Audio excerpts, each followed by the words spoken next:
I'm Doug Doyle with the art of the story. As WBGO gets ready to celebrate its 45th birthday, the president and CEO of the radio station, Stephen A. Williams, remembers his home was always filled with music.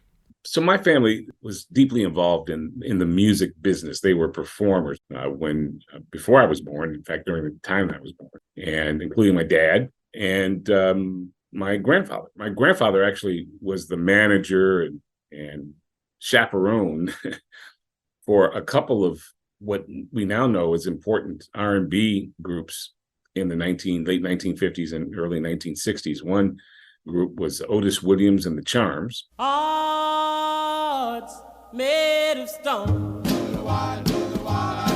will never break for the love you have for them.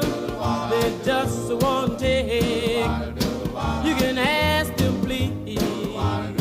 Please, please, please break. And all your love is there to take. And the group was such a success that a surprising success, in fact, that my grandfather then decided that he was going to do a second group.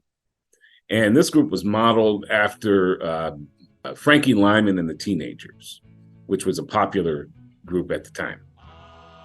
And this group he was going to call the Students. In that group was my dad.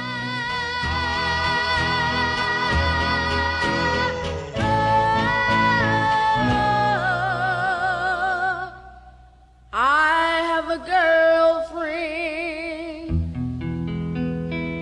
She says I'm her only one. We want to get married, but we're so young, so young. Can't marry no one. And so they traveled the country. And again, you can Google Wikipedia.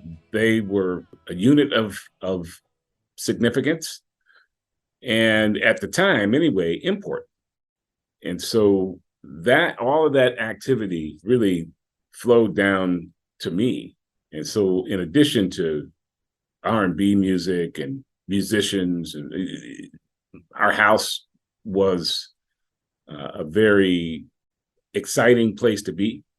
I had no idea, but many well-known musicians visited the house associated with my grandfather because of the success of these two groups. So among the musical styles that I was introduced to by my grandfather, who was the music guy in the family, was jazz. Steve would eventually become a part of a radio workshop as a young man in Cincinnati, and little did he know at that time, radio would become his career. You can see the entire interview with WBGO President and CEO Stephen A. Williams on the WBGO Facebook page. I'm Doug Doyle, WBGO News.